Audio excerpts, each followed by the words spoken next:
하나님의 말씀은 사도행전 21장 37절에서 22장 11절까지입니다.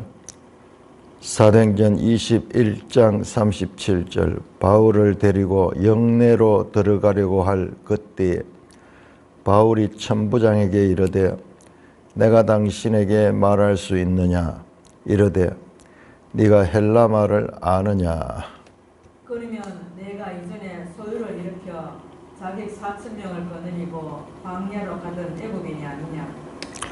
바울이 이르되 나는 유대인이라 소읍이 아닌 길리기아 다소시의 시민이니 청컨대 백성에게 말하기를 허락하라 하니. 천부장이 허락하거늘 바울이 천대 위에 서서 백성에게 손짓하여 매우 조용히 한 후에 히브리 말로 말하니라.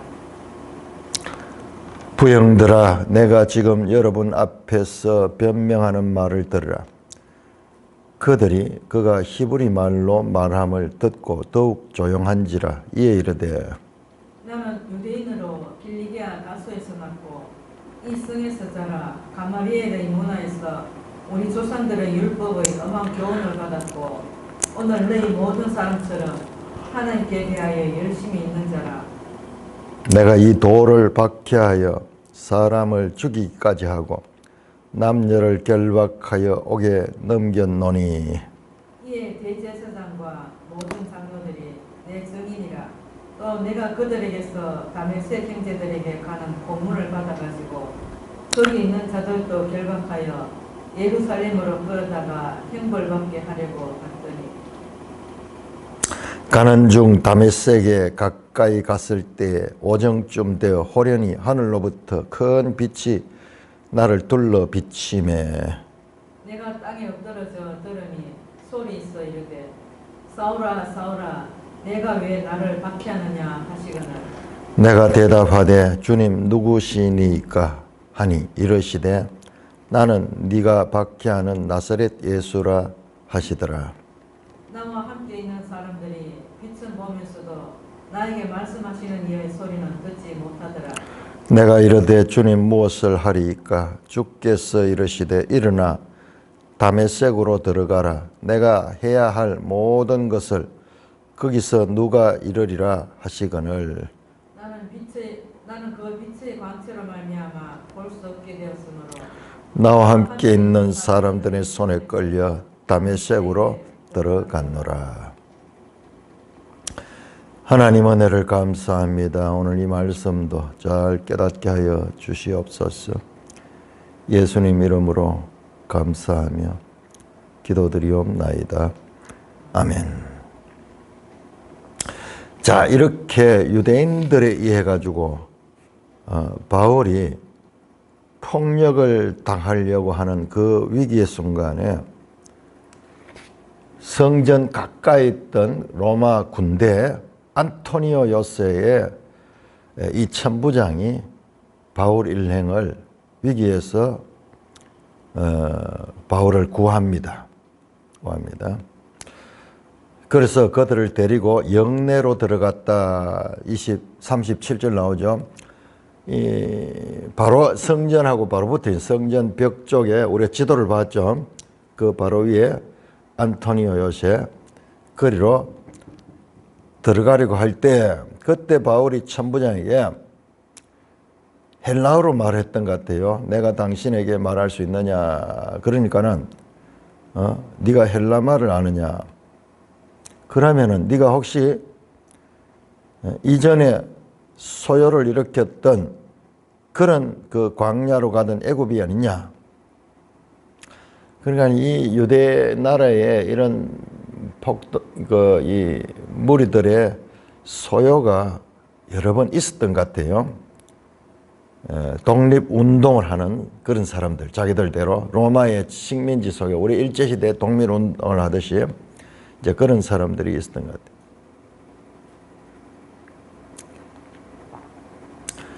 그러니까는 바울이 아니다 그러면서 자신을 소개합니다. 이 광야로 가던 애굽인에 대한 기록은요, 요세푸스의 기록에 나옵니다. 벨릭스 총독 시절에 있었던 그 사건이요. 그 사건이. 그러니까 로마 사람이 유대인들끼리 막 자기들끼리 싸우니까는 무슨 영문인지 모르고 그렇게 묻습니다. 그러자 바울이 자신을 소개합니다. 나는 유대인이다. 애굽인이 아니다. 길리기아 다소시의 시민이다. 자, 우리 매일 성경 주석에 보시면은 39절 다소는 길리기아 제1의 도시로 로마의 교육 도시 중 하나였으며 지적 경제적으로 평화로운 곳이었다. 그리고 이 좋은 환경에서 태어났던 사람이에요. 그러자 바울이 내가 지금 이 시민들에게, 이 유대인들에게, 예루살렘 시민들에게 말할 수 있기를 허락해달라고. 그러자 청구장이 허락하니까는 아마 이렇게 되는 것 같아요. 성전이 있고 성전 마당이 있고 그 다음에 거기서 안토니오 요새가 바로 붙어있는 그 군대 영내거든요. 거기 들어가면은 안전하게 보호를 받죠.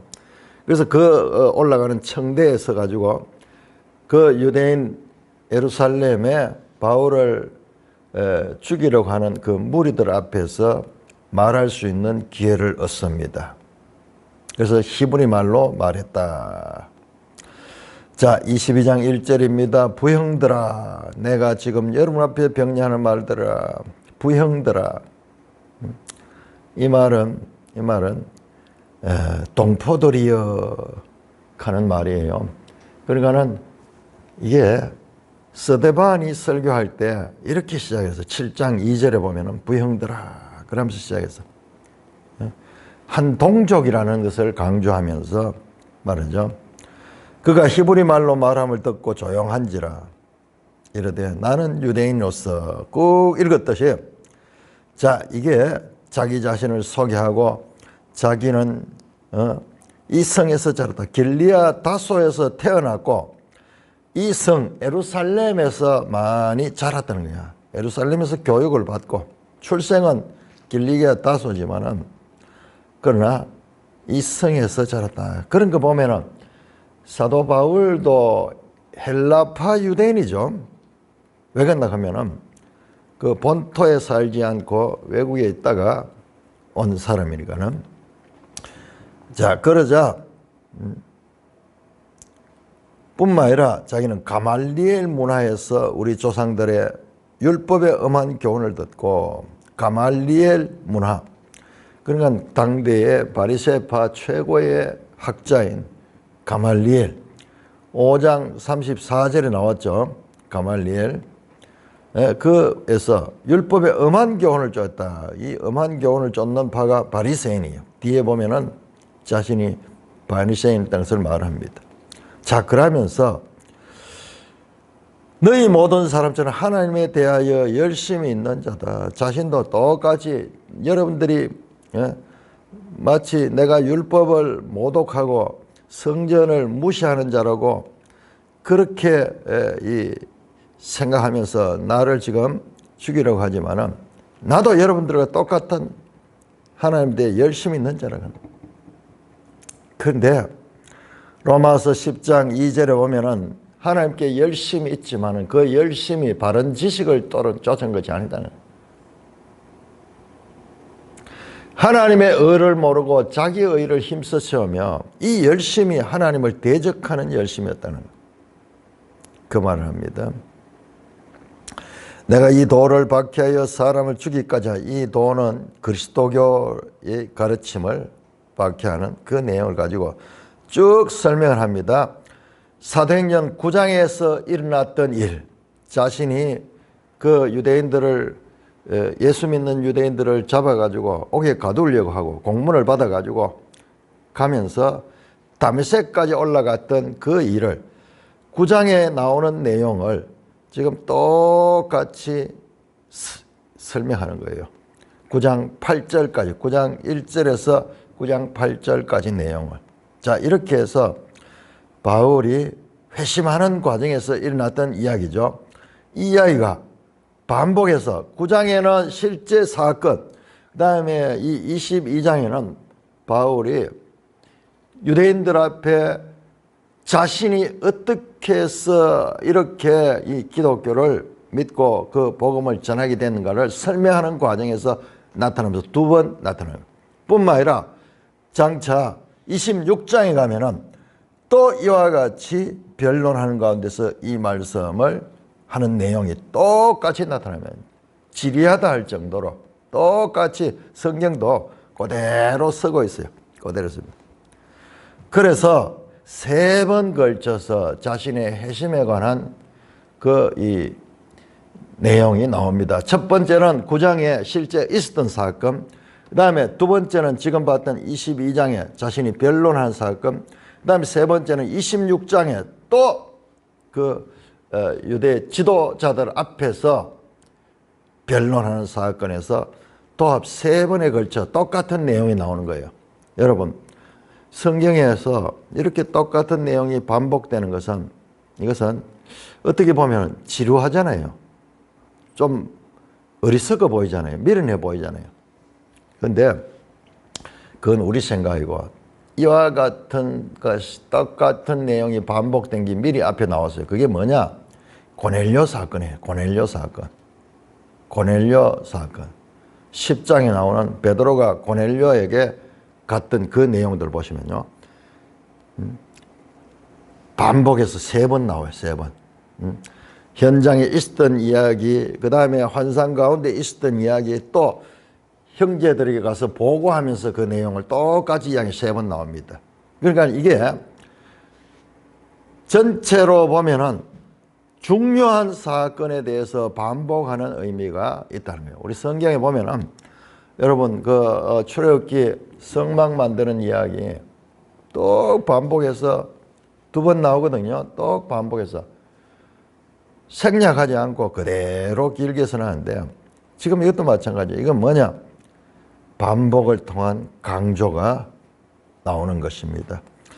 바울이 다메섹 경험이 가지는 중요성, 이것이 자신을 이렇게 변화시켰고, 그래서 자신이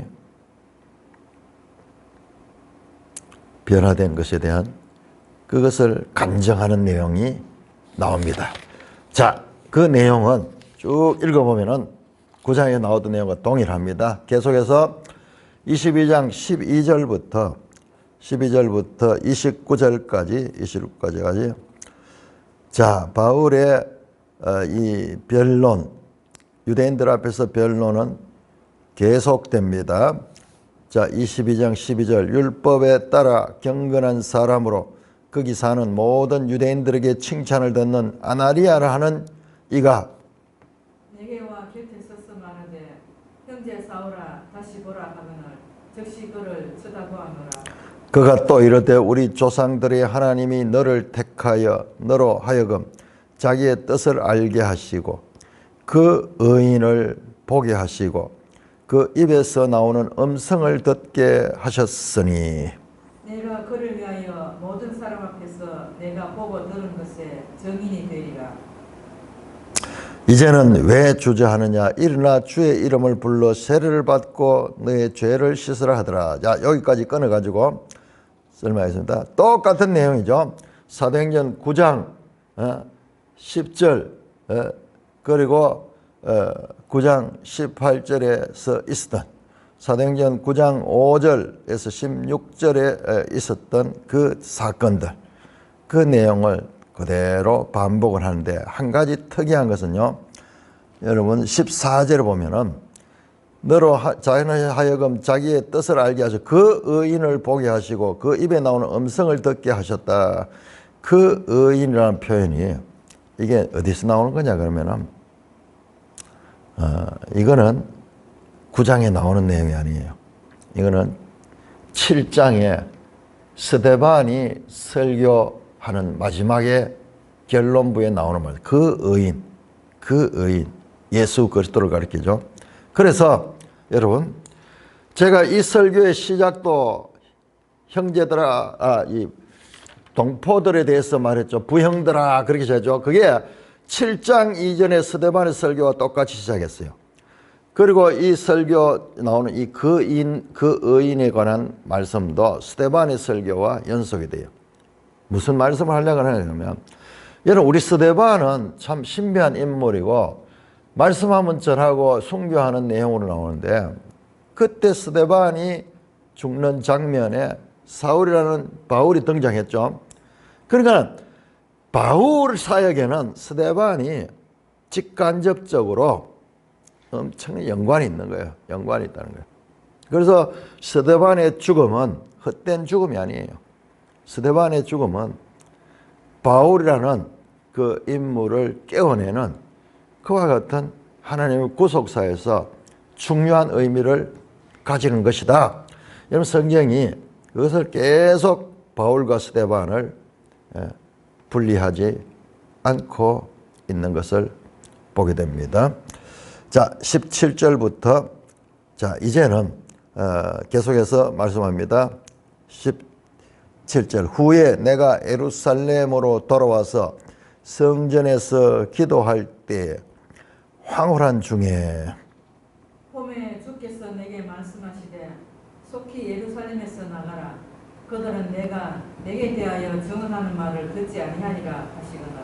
내가 말하기를 주님 내가 주를 믿는 사람들을 가두고 또 각 회당에서 때리고 또 주의 정인 스데반이 피를 흘릴 때 내가 곁에 서서 찬성하고 그 죽이는 사람들의 옷을 지킨 줄 그들도 아나이다. 나더러 또 이르시되 떠나가라 내가 너를 멀리 이방인에게로 보내리라 하셨느니라. 이 말하는 것까지 그들이 듣다가 소리질러 이르되 이러한 자는 세상에서 없애버리자 살려둘 자가 아니라 하여. 자, 이것도 이렇게 한번 잘라봅시다. 자, 17절에서 21절에 나오는 바울의 이 변론, 유대인들 앞에서 지금 로마 군인의 호의를 받으면서 청계 위에서 내려다보면서 하는 변론에서 사도행전에서 나오지 않았던 내용이 나옵니다. 후에 내가 예루살렘으로 돌아와서 성전에서 기도할 때 황홀한 중에 여러분 이런 표현이 사도행전에 3번 나옵니다. 3번. 베드로가 그 기도할 때 황홀한 중에 환상이 내려왔죠. 위로부터 쭉 이 보자기가 내려왔던 그때 황홀한 중에 비몽사몽간에 11장 5절에도 베드로가 그 사건을 형제들에게 설명하면서 또 이 표현이 나옵니다. 지금 베드로의 표현과 바울의 표현이 동일한 거예요. 바울은 또 황홀한 중에 체험을 하는 거예요. 그래서 제가 사도행전을 통해서 계속 말씀하듯이 베드로와 바울 동등하게 같은 경험을 하고 같은 말씀을 전하고 같은 그 사역을 했다는 것을 은연중에 강조하는 거예요. 그러므로 말미암아서 여러분 지금은 우리가 바울을 대단하게 하지만은 1세기 당시를 한번 생각해보세요. 바울은 출발부터 뼈대가 없잖아요. 베드로는 예수님의 직계 제자고, 그러나 바울은 오히려 예수 믿는 자들을 박해하는 자고 예수님을 배운 적도 없는 자니까는 바울의 위치라는 것은 오늘날 우리가 생각하는 것과는 달리 상당히 불안정해요. 교회 안에서도. 그런데 그 대사도 바울과 베드로와 이 바울을 지금 계속 성경은 연결하면서 그 바울의 정통성을 지금 살려주고 있는 것입니다. 그런데 사도행전에 나오지 않는 그런 사건이며 그래서 예루살렘에서 나가라 하는 그런 이 말씀을 듣고 자기가 스데반 이야기도 합니다. 20절에 주의 정인 스데반의 피를 흘릴 때 내가 그에게서 찬송하고 그의 옷을 지켰다. 7장 58절에 나오는 내용이죠. 그러니까는 지금 이 바울과 스데반 관계가 계속 연결되고 있는 거예요. 바울은 그냥 나온 게 아니고 스데반을 통해서 바울이 등장했다는 것을 가르쳐 주고 있으면서 성경은 우리에게 어떤 하나님 뜻 안에서 일어난 일들은 무의미한 게 아닌 거예요. 우리가 그냥 인간적으로 볼 때 스데반이 너무 허무하잖아요. 그냥 설교 한 편 딸랑 하고는 돌에 맞아 죽어버리는데, 그런데 그것은 우리 사람의 생각이고 하나님은 그 일을 통해 가지고 바울이라는 사역자를 이렇게 세우는 계기를 만들었다. 그와 같은 메시지도 우리는 이 말씀을 통하여 간접적으로 깨달을 수가 있는 것입니다. 자, 그러자 나더러 또 이래서 떠나가라. 내가 너를 멀리 이방인에게 보내리라 하셨다. 이런 내용은 이 바울의 이 사도행전에 나오지 않는 내용인데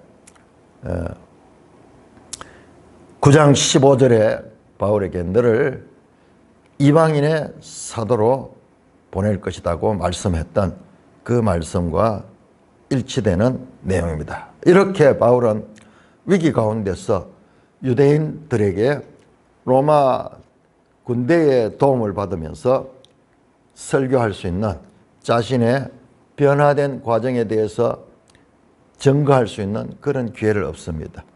자, 그러자 22절부터 교독합니다.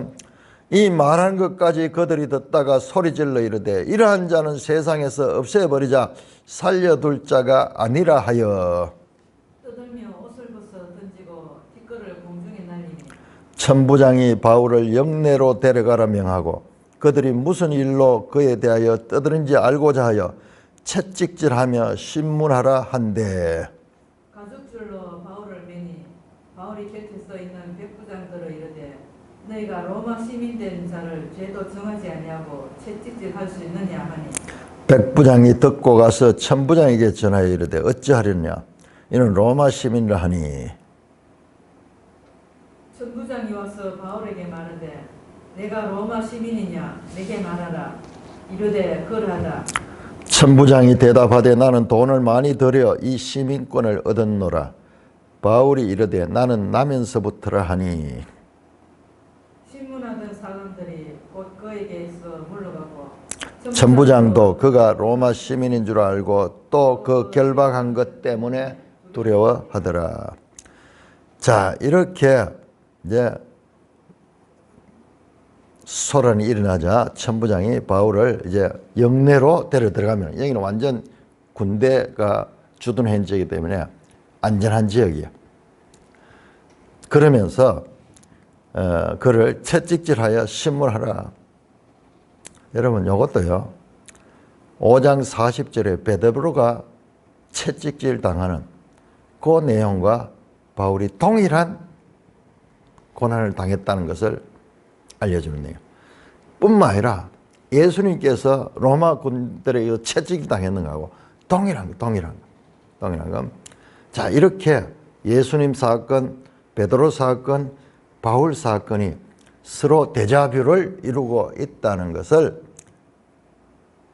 은연중에 우리가 알아야 돼. 그러니까 복음서와 사도행전의 연속성을 계속 성경은 우리에게 보여주고 있는 거예요. 그러므로 이 모든 사도들의 사역은 철저하게 예수님으로부터 시작됐다. 그리고 이 사도들의 선포하는 내용은 예수가 그리스도다. 예수님은 부활하셨다. 예수가 그리스도다. 거기에 집중하고 있으며 우리 기독교 신앙의 핵심 메시지가 바로 거기에 있는 거예요. 자, 그러나 바울은 채찍질 당하지는 않습니다. 그래서 가죽줄로 바울을 매니까는 바울이 그때 비로소 이제 옆에 있는 백부장에게 내가 로마 시민권자다. 그런데 함부로 너희가 채찍질할 수 있느냐? 그 이야기하는 거 백부장이 깜짝 놀래요. 왜냐 그러면은 우리 매일 성경에 보세요. 밑에 주석 로마 시민권을 부여받은 방법은 로마의 고위층이거나 로마를 위해 특별한 공헌한 사람 또는 행정관에게 뇌물을 주고 권한을 획득하는 경우였다. 바울의 경우는 그의 조상 중 한 명이 다수에서 큰 공헌을 하여 그 대가로 시민권을 받았을 가능성이 높다. 바울은 나면서부터 이 시민권을 얻다 그랬거든요. 그러니까는 이거는 바울의 조상 때 어떤 큰 공헌을 해서 특별히 로마 시민으로서 권한을 받았던 그것을 말한 것 같아요. 여기 천부장도 로마의 이 군대의 천부장이면은 부하가 1000명이나 있거든요. 우리로 치면은 오늘날 대대장. 백부장은 중대장 정도 되고. 그런데 그 천부장도 돈을 많이 들어가지고 이 시민권을 얻기 위해서는 많은 이 돈을 들어가지고 얻었는데, 그럼 깜짝 놀라면서 왜 진작 말하지 않았나? 로마 시민을 함부로 이렇게 이 폭행을 하고 재판을 할 수 없다. 로마 시민권자는 원하면은 황제 앞에 가서 재판을 받아야 되는 거예요.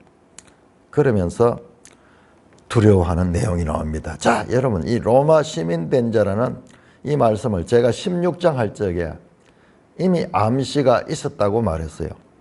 자, 우리 16장 한번 보세요. 16장 21절 빌립보. 그러니까 빌립보 전도니까 2차 전도 여행 때, 이 바울이 빌립보 전도를 할 때입니다. 16장 21절 보면은 바울이 그 빌립보에서 복음을 전하면서 점치는 귀신 들린 귀신을 쫓아내죠. 그러자 이 여종의 주인과 그 관계자들이 바울을 고발하면서 하는 말이 21절에 보면 로마 사람인 우리가 받지도 못하고 행하지도 못할 풍속을 전한다 하면서 바울을 고발합니다. 그래서 바울이 감옥에 갇힙니다. 빌립보 감옥에 갇혀서 거기에서 두드려 맞고 감옥에 갇히고 있는데, 그날 바울과 실라가 같이 잡혔죠. 그때 감옥에서 찬송하고 옥터가 흔들리고 거기에 매였던 것이 풀어질 때, 그때 그 빌립보 감옥의 간수가 자살하려고 그랬잖아요. 그때 바울이 그에게 그를 우리가 나가지 않았다, 여기 있다 그러면서, 그러니까는 그 빌립보 간수가 내가 어떻게 해야 구원을 얻으리까 하면서, 그래서 너와 내 집이 주 예수를 믿으라, 그래 하면 너와 내 집이 구원을 받는 유명한 말씀이 나오죠. 바로 그때 그 장면은요, 탈옥 안 했어요. 탈옥 안 했습니다. 단지 그 사건을 통해서 간수와 그 가족들이 구원받는 사건입니다. 날이 새가지고 이제 상관들이 부하를 보내가지고 그 사람들을 내보내라고 할 때, 그때 바울이 말합니다. 37절 바울이 로마 사람인 우리의 죄를 정하지도 않고 공중 앞에 때리고 오게 가더라. 이제 가만히 보느냐. 그 사람들이 로마 사람이라는 말을 듣고 깜짝 놀래가지고 38절 부하들이 이 말을 상관들에게 보면 그들이 로마 사람이 하는 말을 듣고 두려워하여 했다 하나요. 자, 로마 시민권자라는 말이에요. 그러니까 그때 하며 나왔습니다. 이게 먼저 한번 나왔고, 이제 본격적으로 로마 시민권자의 바로 이 자격, 이것이 앞으로 그에게 있어서 큰 역할을 할 것입니다. 자, 사도행전을 자세히 읽은 사람들은요, 예를 들어서 이와 비슷한 경우가 미리 하면 암시가 되고 일종의 복선이죠. 복선이 깔리고 나중에 그 내용이 아주 중요하게 다루죠. 예를 들어서 가이사라 같은 것도 가이사라. 빌립이 가이사라로 갔는데 나중에 이제 곧 나올 거예요. 나왔었네, 이미 3차 전도여행 마치고 돌아오는 길에 가이사라 들리잖아요. 그래서 가이사라 형제들이 함께 해주는 내용들이 나오죠. 자, 그런 내용들도 자세히 보면은 미리 이 복선이 작용하고 있는 것을 보게 됩니다. 자, 22장 30절에서 23장 11절까지 교독하겠습니다. 22장 30절. 이튿날 천부장은 유대인들이 무슨 일로 그를 고발하는지 진상을 알고자 하여 그 결박을 풀고 명하여 제사장들과 온 공회를 모으고 바울을 데리고 내려가서 그들 앞에 세우니라. 바울이 공회를 주목하여 이르되 여러분 형제들아 오늘까지 나는 범사의 양심을 따라 하나님을 섬겼노라 하거늘 대제사장 아나니아가 바울 곁에 있는 사람들에게 그 입을 치라 명하니 바울이 이르되 회칠한다며 하나님이 너를 치시리로다. 내가 나를 율법대로 심판한다고 앉아서 율법을 어기고 나를 치라 하느냐 하니 곁에 선 사람들이 말하되 하나님의 대제사장을 네가 욕하느냐? 바울이 이르되 형제들아 나는 그가 대제사장인 줄 알지 못하였노라. 기록하였으되 너희 백성의 관리를 비방하지 말라 하였느니라 하더라. 바울이 그중 일부는 사두개인이요 다른 일부는 바리새인 줄 알고 공회에서 외쳐 이르되 여러분 형제들이여 나는 바리새인이요 또 바리새인의 아들이라. 죽은 자의 소망 곧 부활로 말미암아 내가 신문을 받노라. 그 말을 한적 바리새인과 사두개인 사이에 다툼이 생겨 무리가 나누어지니 이는 사두개인은 부활도 없고 천사도 없고 영도 없다 하고 바리새인은 다 있다 함이라. 크게 떠들새 바리새인 편에서 몇 서기관이 일어나 다투어 이르되 우리가 이 사람을 보니 악한 것이 없도다.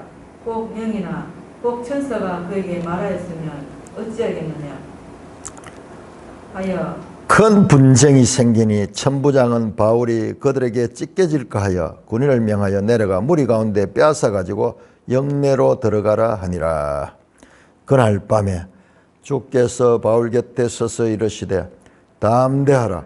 내가 예루살렘에서 나의 일을 증언한 같이 로마에서도 증언하여야 하리라 하시니라. 자, 그렇게 해서 바울은 그 로마 군대에서 하룻밤 영내에서 지내면서 보호를 받았습니다. 이튿날 이제 천부장은 유대인들을 그 공회를 모아가지고 이제 그들 보는 앞에서 재판을 하려고 그렇게 바울의 결박을 풀고 명하여 제사장들과 온 공회를 모으고 바울을 데리고 내려가서 그들 앞에 세우니라. 그러니까 산헤드린 공회가 소집되고 그 앞에 모입니다. 이 장면도 4장, 5장에 보면 베드로가 산헤드린 공회 앞에서 설교하는 내용을 그때 공회원들이 듣고 깜짝 놀라요. 저 사람이 저 무식한 자인데 어찌 저렇게 말을 잘하느냐. 예수님이 십자가에 잡히기 전에 산헤드린 공회 대제사장과 그 공회원들 앞에 신문을 받고 그들에게 이 미움을 받듯이 지금 동일하게 예수님, 베드로, 바울 동일하게 공회 앞에서 신문을 받고 있습니다. 그러니까 제가 계속 강조하는 것은 예수님, 베드로, 바울이 서로 하나로 연결되어 있다. 특별히 바울 같은 경우에는 정통성이 없거든요. 그런데 그 바울의 정통성을 세워주는 거예요. 높여주는 거예요. 예수님의 제자와 동일하다. 자, 바울이 공회를 주목하여 이르되 여러분 형제들아 그러면서 말씀합니다. 읽은 대로 그러자 2절에 대제사장 아나니아, 그 당시에 대제사장 아나니아가 바울 곁에 있는 사람들에게 그 입을 치라 명하니 바울이 그에 대하여 회칠한다며 하나님이 너를 치시로다. 네가 나를 율법을 심판하여 앉아서 율법을 어기고 해서 이 내용도 자세히 보면 예수님과 똑같아요. 실제로 회칠한 무덤이여 하는 말은 예수님이 사용했던 말이죠. 회칠한 다음과 같아요. 외식하는 자다 이 말이죠. 그리고 네가 율법대로 심판하면서 나를 치라고 하냐, 폭행하냐. 율법에는 사람을 함부로 칠 수 없어요. 그런데 율법대로 한다는 공회가 내한테 이 기회도 주지 않고 폭력으로 행하려 하냐. 이 내용도 알고 보면 예수님이 다 행하고 똑같아. 예수님도 이들이 폭행하려 할 때 너 율법에 함부로 판단하지 말고 함부로 폭행하지 말라고 되어 있는데 너희는 율법을 어기느냐? 율법의 선생이라 하면서 율법을 어기느냐? 그렇게 말씀하는 거 똑같아요. 똑같아요. 곁에 선 사람들이 말하대. 네가 하나님의 대제사장을 욕하느냐? 그러니까 바울이 내가 그가 대제사장인지 알지 못했다 그러면서 급 사과를 합니다. 그래서 성경을 인용 출애굽기 22장 28절을 인용하면서 기록하였으되 너희 백성의 관리를 비방하지 말라 했다. 철저하게 바울은 말씀을 인용하면 자기가 율법을 지키는 자다. 오히려 그들이 율법을 어기는 자다. 그런 것을 지금 강조하고 있습니다. 자, 내용을 보면은 바울이 그 공회에 와서 모이는 무리를 딱 보니까 일부는 바리새인이고 일부는 사두개인인 줄을 알게 되는 거예요. 자, 바리새인과 사두개인은 아주 유대의 이 대표적인 그와 같은 지도자 그룹인데, 근데 이 둘이가 오늘날 우리 야당, 여당처럼 이렇게 서로 대립되는 거예요. 그 대립되는 핵심 문제가 뭐냐, 그러면 부활. 바리새인들은 부활에 대해서 믿음을 가지고 있고, 사두개인들은 현실적이야. 부활을 믿지 않는 자들이에요. 자, 그런 내용이 나오죠. 그러나 자기가 바리새인이기 때문에 자기가 이 문제, 이 사두개인과 바리새인들의 첨예한 문제의 핵심인 부활에 관한 문제를 드러냅니다. 내가 부활 문제로 내가 신문을 받는다. 그 말을 한 적 바리새인과 사두개인 사이에 다툼이 생겨 무리가 나왔다. 이는 왜냐하면 사두개인은 부활도 없고 천사도 없고 영도 없다 하고 바리새인은 다 있다 함이라. 그러니까 바리새인이 있어 쪽에서 알고 보니까는 이게 이 바리새파네. 그리고 뭔가 문제될 게 없네. 그렇게 하면서 이제는 바울을 두고 사두개인과 바리새인판이 분쟁이 생깁니다. 자, 그러자 또 천부장이 바울이 그들에게 찢겨질까 하여, 표현이 참 직설적이죠. 이 바리새인과 사두개인이 막 서로 막 땡기면서 그냥 바울이 찢어질까 하여 군인들을 명해서 무리 가운데서 빼앗아 가지고 영내로 들어가라. 무리들한테 군인들이 가지고 그걸 빼앗아 가지고 다시 또 영내로 들어가면 안전지대로 보냅니다. 자, 그래서 바울이 이 안토니오 요세스의 두 번째 밤을 지낼 그날 밤에 주께서 바울 곁에 이르시되 담대하라. 네가 예루살렘에서 나의 일을 증언같이 로마에서도 증언하여야 하라. 앞에서 19장 21절에서 3차 전대행을 마치고 돌아오면서 로마에 대한 선교에 대한 꿈을 가졌거든요, 스스로. 그런데 이번에는 주님께서 나타나셔서 다시 그 꿈이 하나님의 뜻인 것을 확인시켜 주고 있습니다. 바울이 로마군 영내에서 구금된 이튿날 밤에 하신 말씀은 그가 로마에 갈 때까지는 죽지 않고 그 로마 사역을 감당하게 하실 것이라는 그런 믿음의 확신을 더해 주었을 것으로 생각이 됩니다. 자, 23장 12절에서 35절까지 이건 그대로 읽습니다. 단락 읽으면서 보겠습니다. 복잡한 내용 없고요. 그 있었던 사건을 그냥 묘사하는 것입니다. 자, 23장 12절에서 14절까지 먼저 읽겠습니다. 날이 새매 유대인들이 당을 지어 맹세하되 바울을 죽이기 전에는 먹지도 아니하고 마시지도 아니하겠다 하고, 이같이 동맹한 자가 40여 명이더라.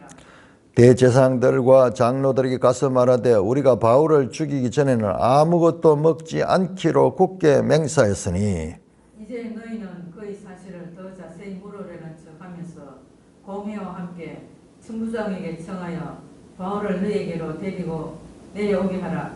우리는 그가 가까이 오기 전에 죽이기로 준비하였노라 하더니 야, 날이 새니까는 이제 이틀 영내에서 이틀을 지나고 그 다음날 새니까 유대인들이 특별하게 40명요 바울 살해를 위한 결사단이 조직이 됐어요. 유대인들의 이 적개심이 얼마나 바울에 관한 적개심이.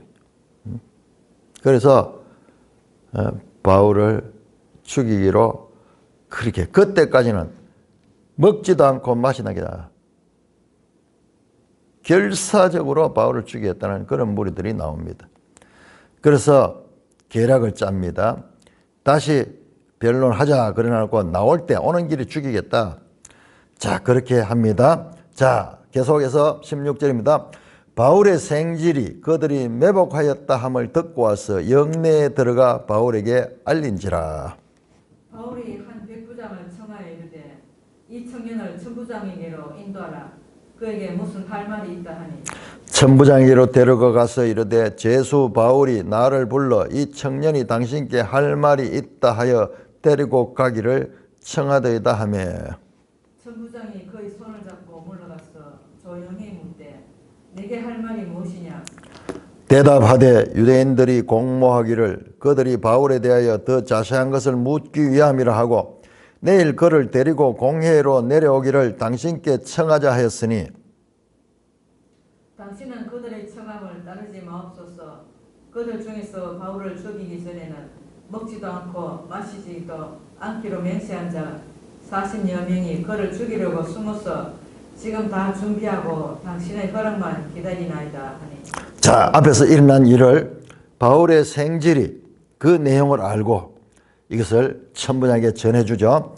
이에 천부장이 청년을 보내며 경계하되 이 일을 내게 알렸다고 아무에게도 이르지 말라 하고 백부장 둘을 불러 이르되 밤 제3시에 가이사랴까지 갈 보병 200명과 기병 70명과 창병 200명을 준비하라 하고 또 바울을 태워 총독 벨릭스에게로 무사히 보내기 위해 짐승을 준비하라 명했다. 자, 거기까지. 자, 이 바울을 죽이려고 하는 음모가 완전히 진행될 때, 그래서 그 다음날 다시 공회가 이 천부장에게 우리에게 바울과 변론할 수 있는 기회를 달라고 할 때, 그때 죽이기로 했는데, 이 정보를 듣고 이 천부장이 이제는 바울을 어떤 가이사라로 보내. 가이사라는 어떤 곳이냐 그러면은 가이사라는 로마 총독 본부가 있는 곳이요. 로마 총독의 주둔지입니다. 그래서 완전히 거기에는 군대가 그렇게 주둔해서 보호를 받는 거예요. 그러나 가이사르로 옮기도록 합니다. 예루살렘에서는 지금 바울을 죽이려고 하는 자들이 지금 혈안이 되어 있는, 혈안이 되어 있는데. 그런데 하나님께서 전혀 사람들의 이야기죠. 유대인들은 죽이려고 하고 천부장은 그 죄수를 보호해야 될 책임이 있기 때문에 그런 가운데서 바울은 이 예루살렘을 떠나서 가이사르로 가는데 어떻게 가느냐?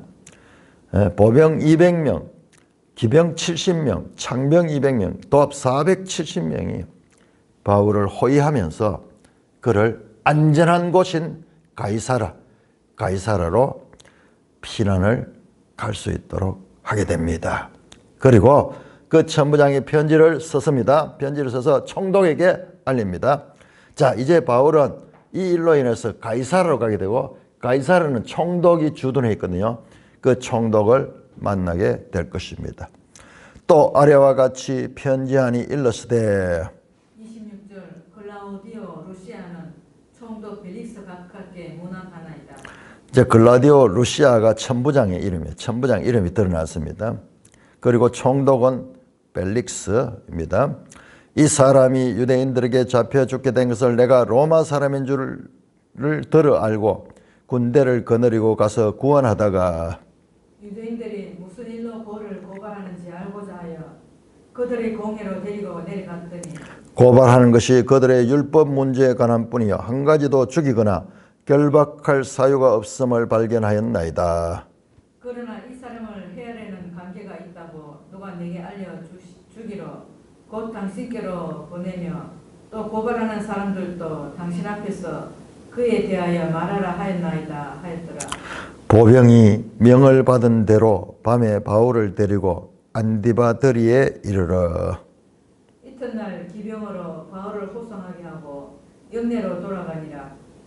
그들이 가이사랴에 들어가서 편지를 총독에게 드리고 바울을 그 앞에 세우니 총독이 읽고 바울들어 어느 영지 사람이냐 물어 길리기아 사람인 줄 알고 이르되 너를 고발한 사람들이 오거든 네 말을 들으라고 헤롯 궁에 그를 지키다 명하니라. 자, 우리 지도 365쪽을 한번 볼까요? 365 안디바들이라는 곳이 이제 처음 듣는 기명이 나오는데 365쪽에 365쪽에 예.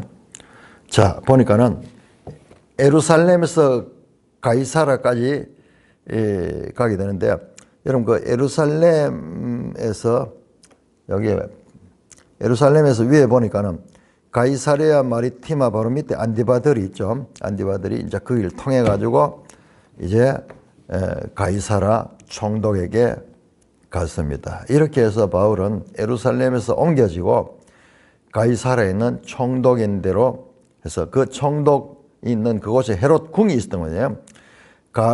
가이사라 안에 헤롯의 그 왕궁도 거기 있었던 것 같아요. 그래서 거기에 일단은 가두고 지키도록 합니다. 로마 군인들의 호송을 받아 안전한 가이사라에 그리고 헤롯 궁에 이제 보호를 받게 됩니다.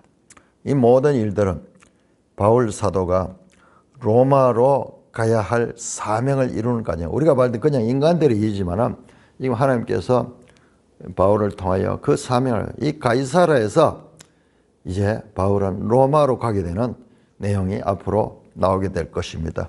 인간 역사 속에 하나님의 뜻이 어떻게 구현되어 가는가, 하나님의 뜻 어떻게 인간 역사를 통해 나타나는 것을 우리는 사도행전을 통해서 배우게 됩니다. 하나님이 어떻게 일하시는가.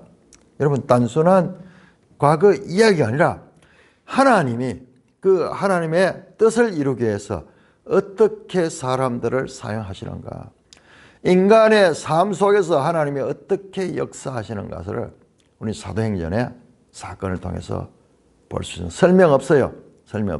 그러나 이와 같이 총독이 보호하고 천부장이 보호하고 이 모든 과정들이 그냥 자기들의 책임 때문에 하는 일이지만 궁극적으로는 하나님의 뜻을 이루는 도구로 사용되고 있는 것을 볼 수가 있습니다. 찬송가 425장입니다.